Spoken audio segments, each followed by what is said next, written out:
Hello guys, this is Richard Rich TV and welcome back to my channel. But if you start the devotional guys, I would like to shout out to parang personal channel na nagpunta rito at nag-join sa devotional natin.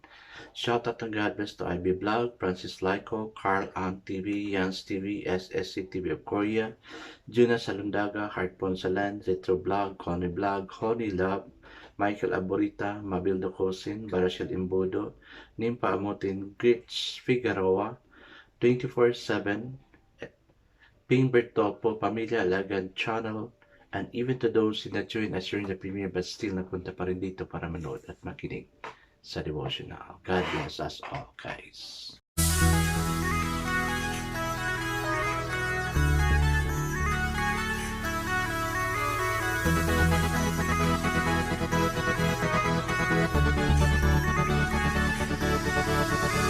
Rich TV, where you heard it, number one is on the top.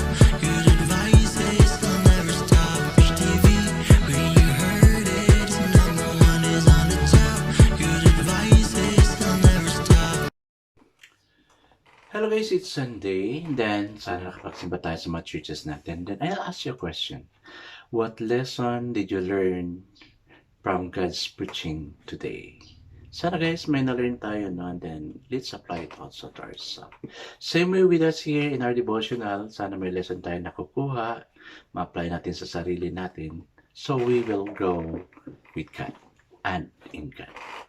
Alright guys, let's now proceed to our devotional. Let's open our Bible to Job chapter 38 verses 1. Then let's jump to verse 4 to 18. Still guys, I'm using the devotional study Bible because the word used is so simplified, maintindihan talaga natin. Okay? So the word of the Lord in Job 38 verse 1 says, Then the Lord answered Job out of the storm, he said. Then to verse 4 to verse 18, it says, Where were you when I laid earth's foundation? Tell me if you understand. Who marked up its dimensions? Surely you know. Who stretched a measuring line across it? On what were its footing set? Or what laid its cornerstone? While the morning stars sang together, and all the angels shouted for joy, who shut up the sea behind doors, when it burst forth from the womb? When I made the clouds its garment, and wrapped it in thick darkness, when I fixed limits for it, and sits its door, and bars in place. When I said, This far you may come, and no farther. Here is where your proud waves halt. Have you ever given order to the morning, or shown the dawn its place? What it might take the earth by the edges, and shake the wicked out of it.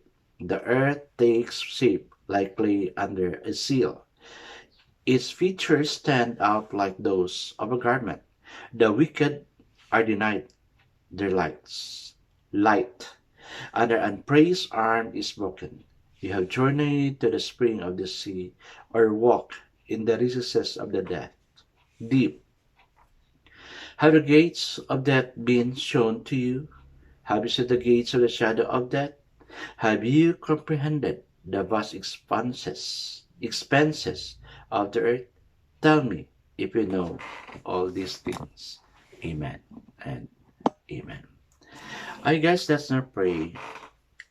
Yes, Father, sa lahat ng mga sinabi mo, oh God, we cannot really fathom your power, your creation, because it is you who made it. We never know what the exact measure of the earth, how many gallons of water you have placed in the sea, and everything, oh God. It is your wonder. It is your power that made it so, oh God.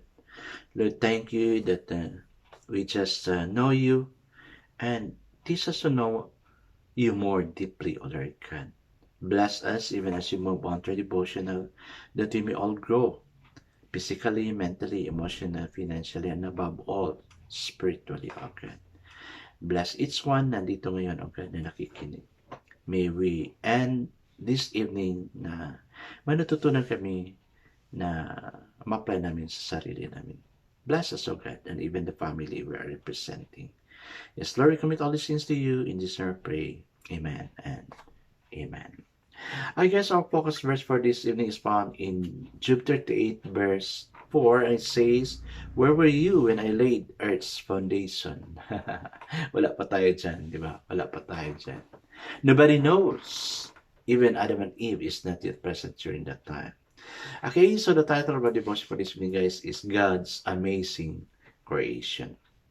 What began as a simple spring nature walk turned into something special as my wife and I trekked along our hometown's Grand River. We noticed some familiar friends on a log in the rippling water. 5 or 6 large turtles basking in the sun. Sue and I smiled at the amazing sight of these reptiles, which we hadn't seen for many months. We were delighted that they were back, and we celebrated a moment of joy in God's magnificent creation.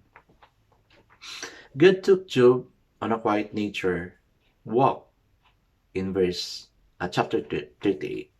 The troubled man needed an answer from his creator about his situation in verse 1. And what he saw on his journey with God through his creation provided the encouragement he needed. Imagine Job's amazement of as God reminded him of his grand design of the world. Job got first-hand explanation of the natural world, who laid its cornerstone where the morning stars sang together and all the angels shouted for joy in verses 6 to 7. He got a geography lesson regarding God's imposed limitation of the seas in verse 11. The Creator continued to inform Job about the light he created.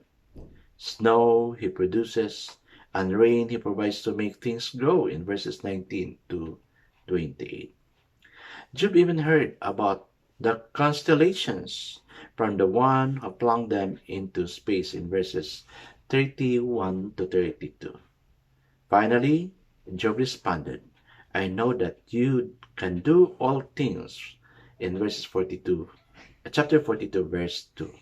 As we experience the natural world, we stand in awe of our wise and wonderful Creator. Amen and amen. Kaya lang guys, every time I travel, as much as possible, if the place I'm traveling is not new to me, I will not really sleep kasi I wanted to see the beautiful creation God had made over that place, no? Matagal na ako hindi nakapunta ng Davao and I said, ano na kaya changes sa daan, no? So, I'm deciding to go to Davao. I do not know when, basta it's just a desire kasi I always go to Cagayan de Oro, no? I have just been to Lanao del Norte in Iligan City. So, parang bumalik na naman yung yung desire ko to travel. Kaya, every time I travel, guys, I really see to it na to appreciate God's wonderful creation. Wow, Lord. Di ba? Ang ganda ng mga mo. It's not man-made but created by God.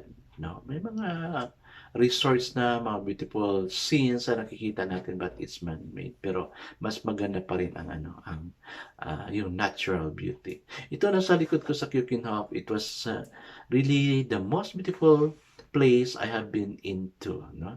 Nasa taas ka pala ng eroplano, makikita mo na, wow, ang ganda ng tulip. No, different colors in 24 hectares. So, isang color lang yan. Grabe. Nagkasunod-sunod different colors. So, parang for me, the time I was in Singapore also, may botanical garden sila. Parang sabi ko, mas maganda pa rin yung ito, no? Itong place na to sa Keukenhof. Kasi, basta for me maganda.